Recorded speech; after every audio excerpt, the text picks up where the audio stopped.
What better way to celebrate than with a fruity cocktail? This raspberry and Prosecco punch is made with chilled rosé and frozen raspberries for a refreshing sip.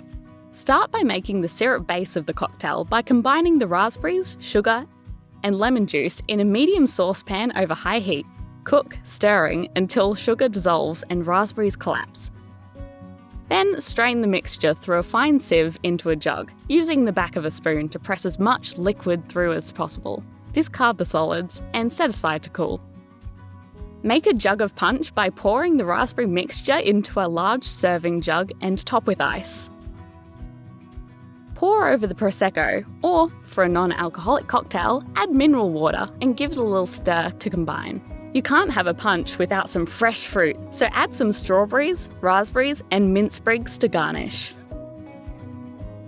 Cheers to you! Enjoy this refreshing raspberry and Prosecco punch with friends.